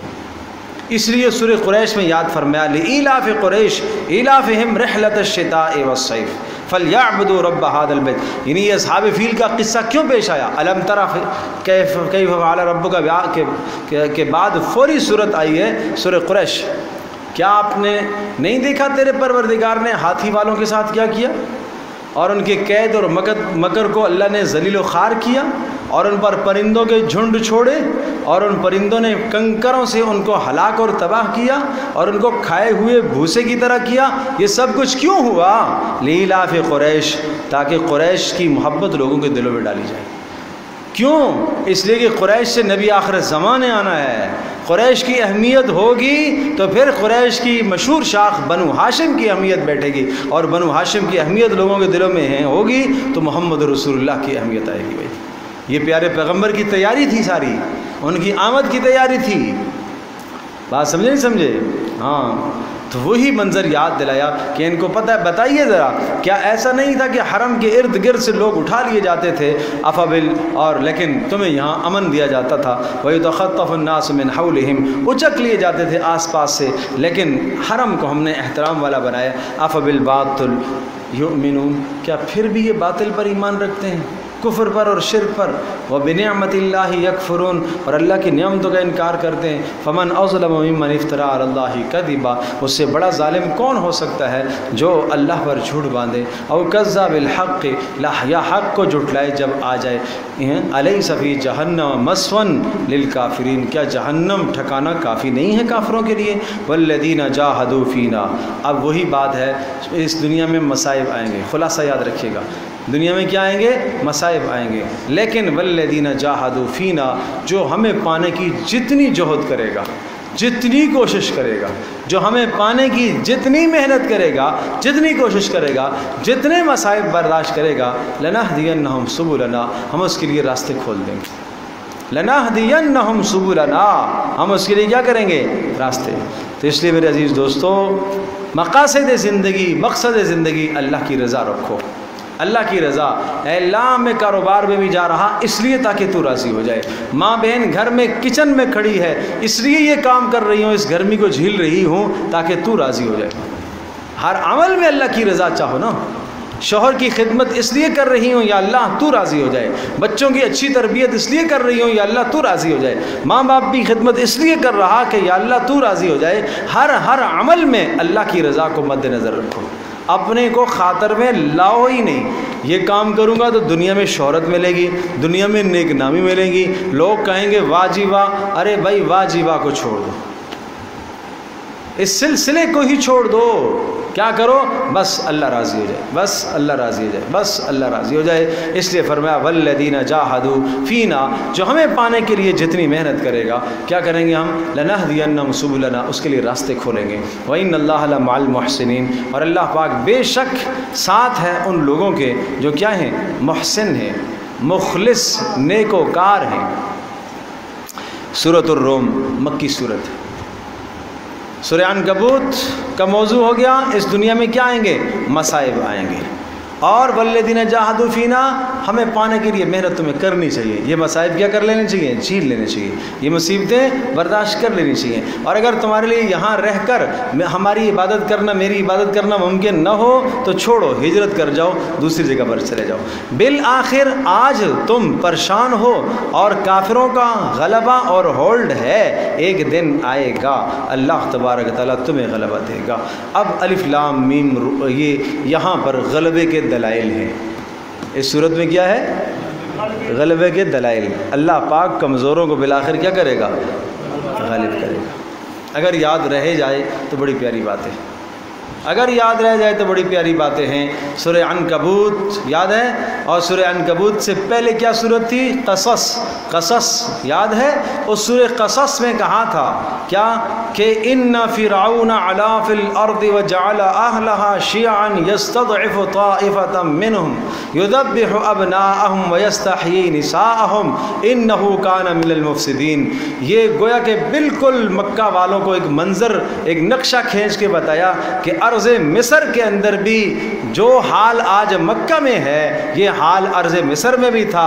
وہاں فرعون کو غلبہ حاصل تھا اور اس کو طاقت حاصل تھی، اس نے بنی اسرائیل پر ظلم مچا رکھے تھے. بالآخر وَنُرِيدُ أَن نَّمُنَّ عَلَى الَّذِينَ اسْتُضْعِفُوا، ہم نے ارادہ کیا کہ کمزوروں کو ہم اوپر لائیں، بنی اسرائیل کو، اور ان کے دشمنوں کو ہم تباہ کریں، نیست و نابود کریں. تو سورہ قصص میں بھی یہ اشارہ آیا تھا اور اسی پر دلائل تھے پھر آگے. اور بالآخر فرعون کی تباہی سمجھائی اور بتایا محمد رسول اللہ صلی اللہ علیہ وسلم اور ان کے ماننے والوں کو کہ ایک دن اسی طرح سے اللہ تمہیں بھی فتح اور غلبہ عطا کرے گا. لیکن اس غلبے اور فتح سے پہلے کیا ہوگا؟ مصائب آئیں گے. سورۃ العنکبوت کا موضوع یہ تھا. اب بات سمجھے؟ ہاں، اس غلبے سے پہلے کیا ہوگا؟ مصائب آئیں گے. ایسا نہیں ہے کہ حلوہ پکا ہوا مل جائے گا، کچھ نہ کچھ مصائب جھیلنے پڑیں گے. سمجھے بھائی؟ پھر اب سورہ روم کے اندر آ گیا غلبے کے دلائل. دلائل دلائل دیکھو، الف لام میم غلبت الروم، مغلوب ہو گئے رومی، فی ادنی الارض وهم من بعد غلبهم سیغلبون، زمین کے قریبی حصے میں، اور وهم من بعد غلبهم، اور اپنے اس مغلوب ہونے کے بعد کیا کریں گے؟ یہ سیغلبون، دوبارہ سے کیا ہوں گے؟ یہ غالب آئیں گے. یہ قصہ یہ تھا. آپ اس بات کو ذرا ذہن نشین فرمائیے کہ فارس اور روم یہ دو اس وقت کی سپر طاقتیں تھیں، بڑی طاقتیں تھیں. ان کی آپس میں لڑائی چلتی رہتی تھی اور مسلمانوں کی ہمدردیاں رومیوں کے ساتھ تھیں. چونکہ رومی اہل کتاب تھے اور مسلمان بھی اہل کتاب تھے، تو اہل کتاب ہونے کی وجہ سے مسلمانوں کی ہمدردی کس کے ساتھ تھی؟ اہل کتاب رومیوں کے ساتھ، نصارہ تھے یہ. اور مشرکین کی ہمدردیاں فارس والوں کے ساتھ تھی، اس لیے کہ فارس والے آتش پرست تھے، مشرک تھے. تو مشرکین کا جو نظریہ اور عقیدہ اور سوچ ہے، وہ سوچ اور نظریہ اور عقیدہ وہ فارس والوں سے مماثلت کھاتا تھا، اور مسلمانوں کا جو نظریہ ہے وہ اہل کتاب سے مماثلت کھاتا تھا. تو اس لیے مسلمان ان کی بلائی چاہتے تھے اور مشرکین فارس والوں کی بلائی چاہتے تھے. آپس میں ان کی لڑائیاں ہوتی رہتی تھی. تو ایک مرتبہ ایسا ہوا کہ رومی مغلوب ہو گئے اور فارسی ان پر غالب آ گئے، اور سخت بدترین شکست کا سامنا کرنا پڑا روم کو. تو ادھر مشرکین خوش ہوئے، کہا دیکھا تمہارے جو ہم نوا ہیں رومی آج پٹ گئے، اور ایک دن آنے والا ہے کہ تم بھی ہمارے ہاتھوں پٹو گے. یوں مسلمانوں کو کیا دھمکیاں دینے لگے. اس پر اللہ نے پیشن گوئی نازل فرمائی. آپ فرما دیجئے الف لام میم غلبت الروم، رومی مغلوب تو ہو گئے. فی ادنی الارض، قریب کا علاقہ، وہم من بعد غلبہم، لیکن وہم من بعد غلب، یہاں غلب سے مراد مغلوبیت ہے، اور وہ اپنے مغلوب ہونے کے بعد سیغلبون، ان قریب کیا آئیں گے؟ غالب آئیں گے. فی بضع سنین، کب آئیں گے؟ چند سالوں میں. چند سالوں میں، 7 سال میں یہ واقعہ پھر پورا ہو گیا. تصور کوئی نہیں کر سکتا تھا کہ فارس کی سلطنت ٹوٹ سکتی. سمجھو بھائی؟ تو پیارے پیغمبر صلی اللہ تعالی وسلم نے ان کو خط بھی لکھا تھا، اور انہوں نے رسول اللہ صلی اللہ علیہ وسلم کے خط کو پھاڑا، اور آپ علیہ الصلوۃ والسلام نے کہا تھا اللہ مزقہ کل مزق، اللہ تجھے ٹکڑے ٹکڑے کر دے جیسے تو نے میرے خط کو ٹکڑے کیا ہے. سمجھ میں آئی بات ہی نہیں. تو رسول اللہ صلی اللہ تعالی وسلم کی اس بددعا کے نتیجے میں بہت جلد، بضع کا لفظ 3 سے لے کر 9 تک بولا جاتا ہے، لیکن 7ویں سال میں اللہ تبارک و تعالیٰ نے دوبارہ اس فارس کو تباہ کر دیا تھا، ٹکڑے ٹکڑے ہو گیا تھا. اور وہ قرآن کی پیشن گوئی بھی کیا ہوئی؟ پوری ہوئی. اور عجیب بات بتاؤں، یہ پیشن گوئی اس دن پوری ہوئی، اس دن پوری ہوئی، اس دن پوری ہوئی جس دن ادھر معرکہ بدر تھا. ادھر بدر میں مسلمان غالب آ گئے مشرکین پر، اور ادھر رومی فارسیوں پر غالب آ گئے. تو یہ ایک دن یہ 2 خوشخبریاں آئیں. سمجھے بھائی؟ للہ الامر من قبل و من بعد، اللہ ہی کے لیے ہے فیصلہ، مغلوبیت سے پہلے بھی اللہ ہی کے پاس ہے اختیار اور بعد میں بھی۔ وَيَوْمَئِذٍ يَفْرَحُ الْمُؤْمِنُونَ، اور یہ جس دن رومی غالب آئیں گے تو اس دن اہل ایمان کیا ہوں گے؟ خوش ہوں گے، بِنَصْرِ اللَّهِ، اللہ کی مدد کی وجہ سے۔ اللہ کی مدد کی وجہ سے کیا؟ ادھر بدر میں مدد آئی نا، ینصر من یشاء، جس کے ساتھ چاہتا ہے مدد کرتا ہے، وَهُوَ الْعَزِيزُ الرَّحِيمُ، اور اللہ پاک غلبے والا اور مہربان ہے۔ وعد اللہ لا یخلف اللہ وعدہ، وہ اپنے اس کا وعدہ پکا ہے اور وعدے کی خلاف ورزی نہیں کرتا، لیکن اکثر نہیں جانتے۔ یعلمون ظاہرا من الحیات الدنیا، دنیا کی زندگی کو جانتے ہیں، وہم عن الآخرۃ ہم غافلون، آخرت سے غافل ہے۔ کیا آج ایسا نہیں ہے کہ ہم دنیا میں بڑے ماہر ہیں، یہیں پہ کہاں سے پیسہ بچانا ہے، کہاں سے روپیہ بچانا ہے، کہاں سے یوں کرنا ہے، دنیا کے داؤ پیچ سارے جانتے ہیں۔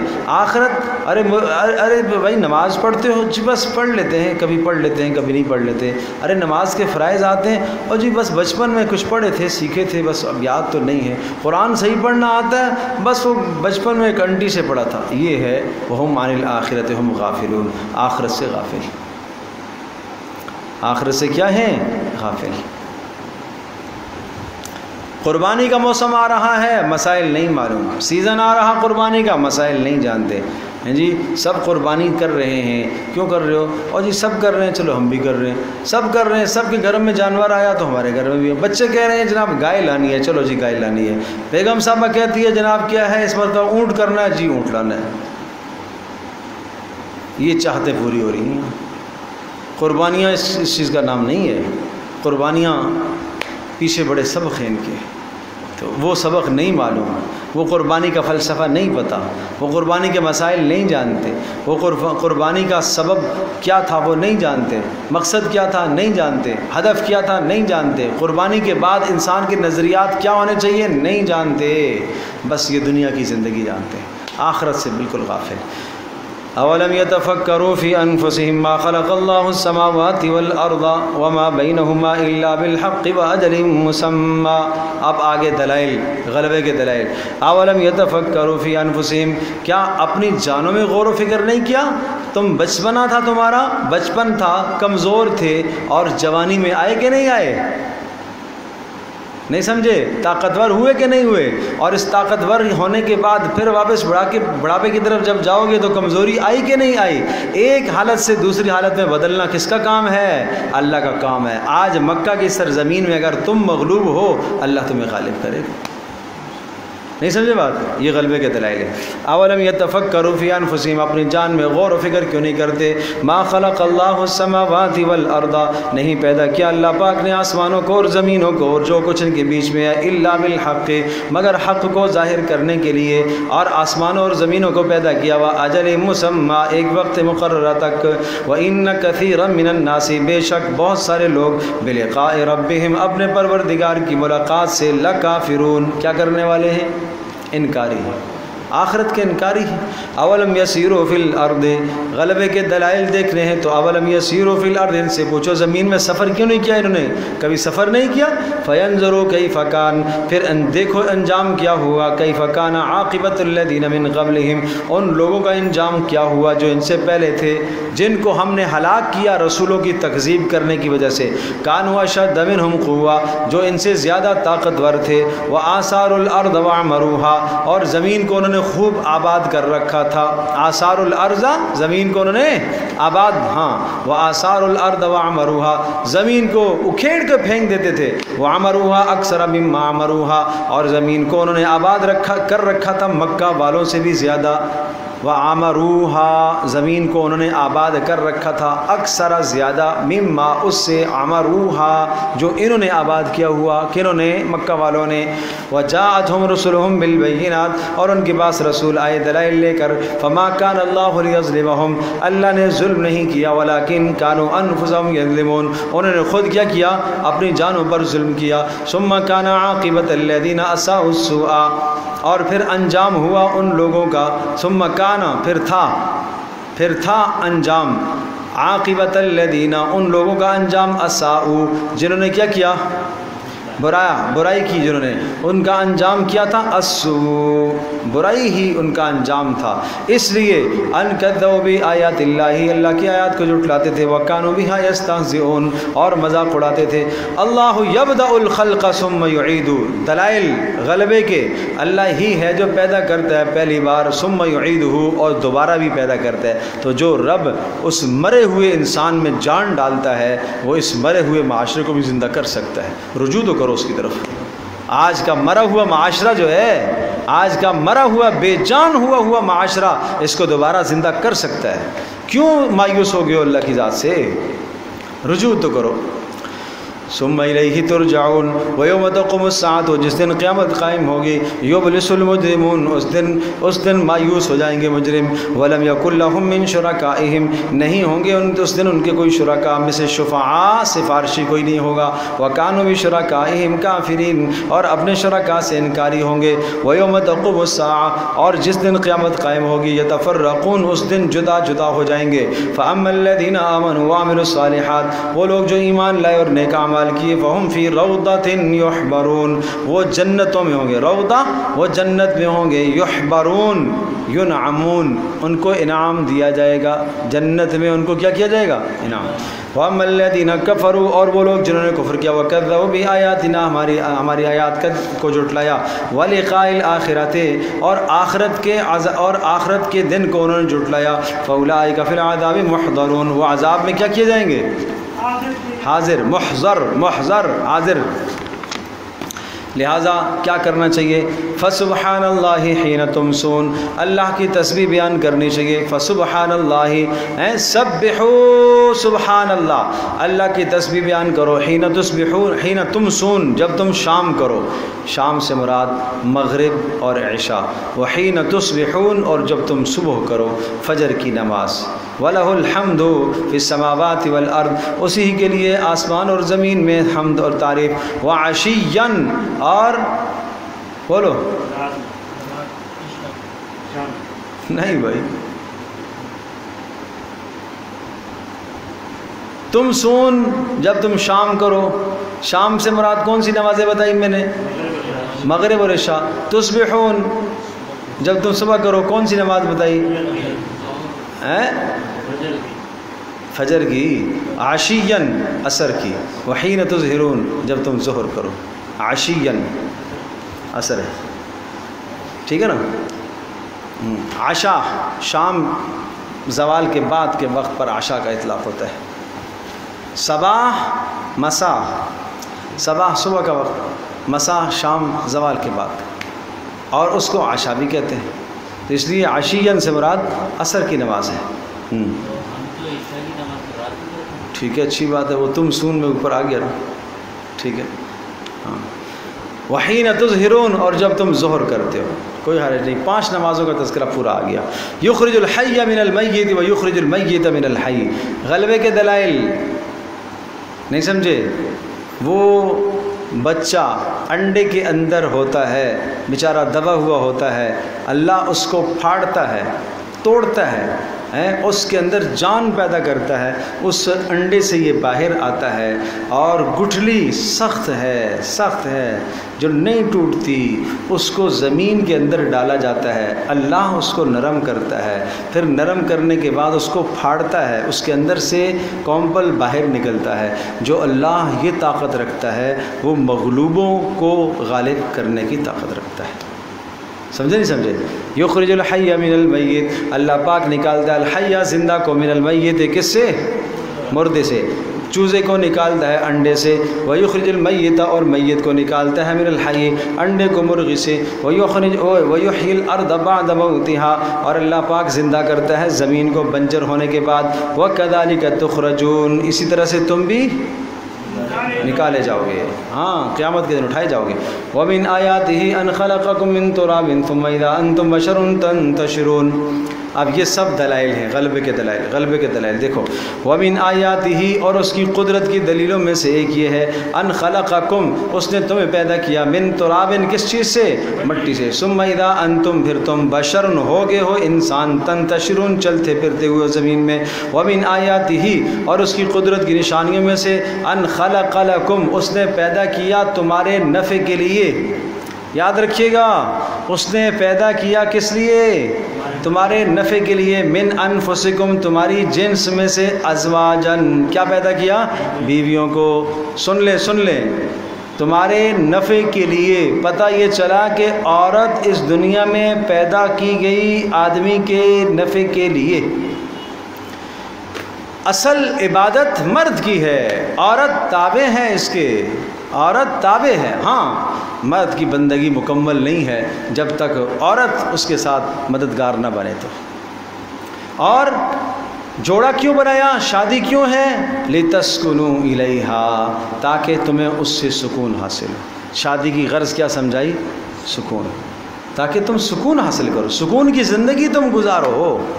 وَجَعَلَ بَيْنَكُمْ مَوَدَّةً وَرَحْمَةً، اور اللہ نے بنا دیا تمہارے درمیان میں مودت اور رحمت کو۔ مودت محبت، رحمت شفقت۔ میاں بیوی کے درمیان میں مودت محبت ڈالی۔ جوانی کے زمانے میں مودت غالب ہوتی ہے، بڑھاپے کے زمانے میں رحمت غالب ہوتی ہے، شفقت، ہر ایک دوسرے کا خیال رکھ رہا ہوتا ہے، یہ اس کا خیال رکھتا ہے، وہ اس کی، یہ اسے بچوں کو کہتی ہے کہ جناب اپنے ابا کا خیال رکھا کرو، میرا خیال نہ، میری خیر ہے، اپنے ابا کا خیال رکھا کرو۔ وہ کہتا ہے کہ نہیں بیٹا اپنی اماں کا خیال رکھا کرو، میری خیر ہے، میری خیر ہے۔ یہ کیا ہے؟ یہ شفقت ہے، یہ رحمت ہے۔ سمجھے بھائی؟ یہ رحمت ہے۔ تو اس لیے لِتَسْكُنُوا، یہ غرض ہے، اس لیے تمہیں جناب یہ ازدواجی زندگی دی ہے، لِتَسْكُنُوا إِلَيْهَا۔ تو سکون کے لیے ضروری ہے کہ گھر کے اندر ماں بہن سکون کے اسباب فراہم کرے۔ بھائی گھر میں بیوی سکون کے اسباب فراہم کرے۔ وہ سکون کے اسباب کیوں؟ یہ باہر سے کما کے آئے گا، یہ تھکا ہوا آئے گا، یہ ہارا ہوا آئے گا، اس نے ممکن ہے اپنے باس کی کڑوی بات بھی سنی ہوگی، وہ بھی اس کو غصہ ہوگا، ہر طرح کی تکلیف سہ کر آیا ہے، اب اس کو گھر میں ذرا سکون چاہیے۔ یہ جیسے ہی داخل ہوا گھر میں، گیٹ پر ہی تھا کہ وہیں سے شکایت کا انبار لگ گیا، تو سکون کہاں سے آئے گا؟ آج تمہاری اماں نے یہ کیا ہے، آج جناب یہ ہوا ہے، تیری بہن نے یہ کیا ہے، آج یہ ہوا ہے، یہ ہوا ہے، ساری شکایتیں، آفس میں بیٹھا ہوا تھا وہیں پہنچ گئی شکایتیں۔ نہیں سمجھے؟ گھر میں آنا ہی نہیں دیا کہ آؤ تو باہر سے غم لے کے آنا میرے لیے۔ ہاں،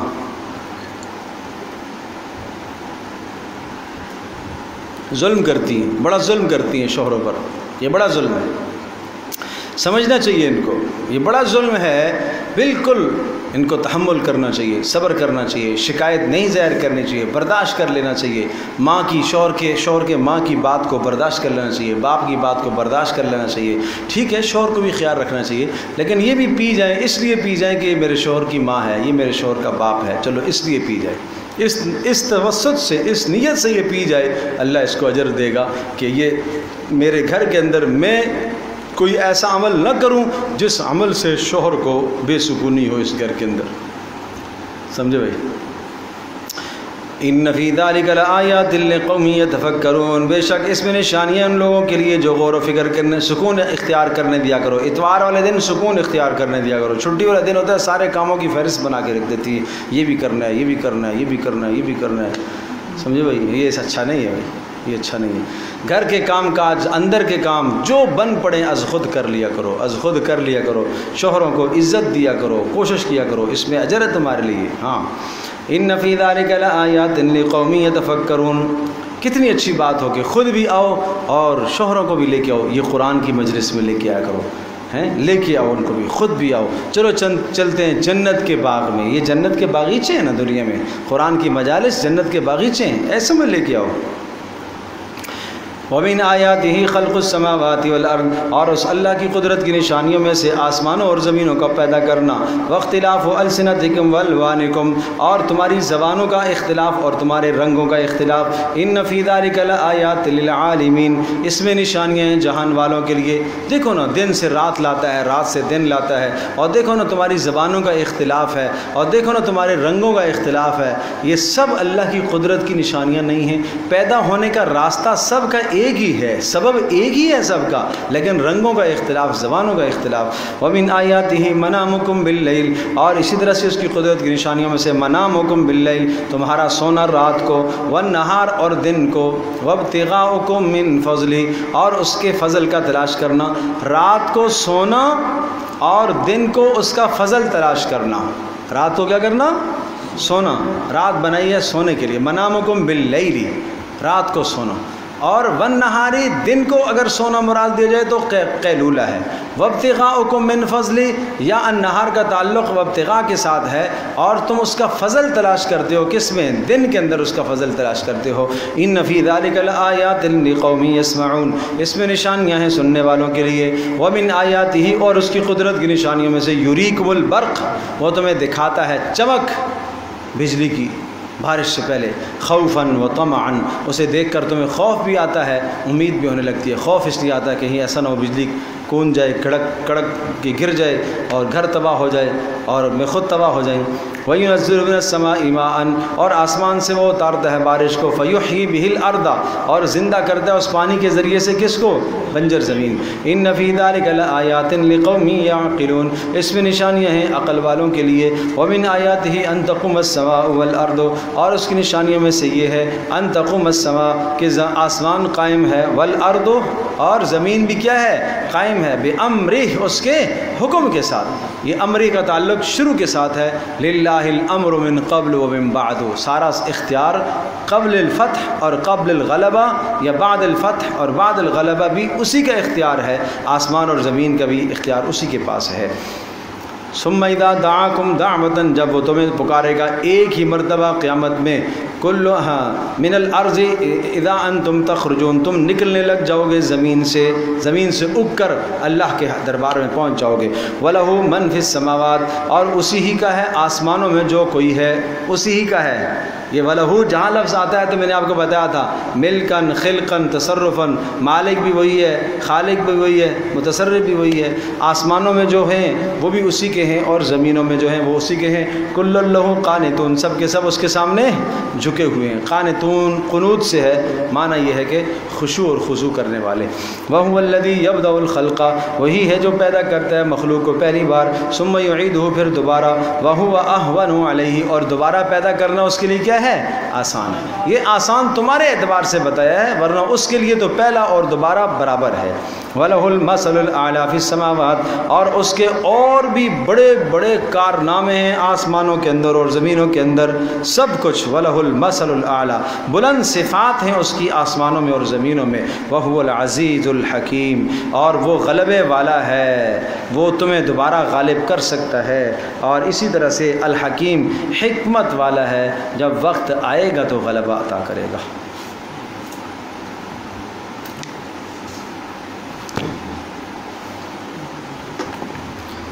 الحمد للہ رب العالمین، والصلاة والسلام علی سید الانبیاء والمرسلین وعلی صحبہ اجمعین۔ اللہم وفقنا لما تحب وترضى، اللہم استر عوراتنا وآمن رواتنا، اللہم ارحمنا بالقرآن العظیم واجعلنا اماما ونورا وہدی ورحمہ، اللہم ذکرنا مما نسینا وعلمنا مما جہلنا وارزقنا تلاوته آناء اللیل واطراف النہار واجعلہ لنا حجتا یا رب العالمین۔ اے اللہ ہماری اس مجلس کو قبول فرما، ہم سب کے گناہوں کو معاف فرما، قرآن کا نور ہمیں نصیب فرما، اس مجلس کو ہم سب کے لیے، ہم سب کے والدین کے لیے درجات کی بلندی کا ذریعہ بنا، ہم سب کے اساتذہ کی بخشش اور مغفرت کا ذریعہ بنا۔ اے اللہ تمام محدثین، مصنفین، مفسرین، اے اللہ سب کی بخشش کا ذریعہ بنا، سب کے درجات کو بلند فرما۔ اے اللہ ہمارے گناہوں کو معاف فرما، اے اللہ ہمارے حال کو بدل دے، اے اللہ ہمارے حالات کو بدل دے، اے اللہ ہمارے ساتھ بہتری والا معاملہ فرما، کرم اور احسان والا معاملہ فرما، آزمائشوں سے، مصائب سے، پریشانیوں سے تو ہماری حفاظت فرما۔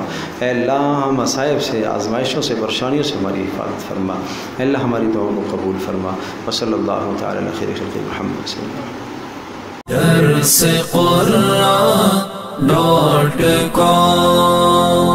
www.darsequran.com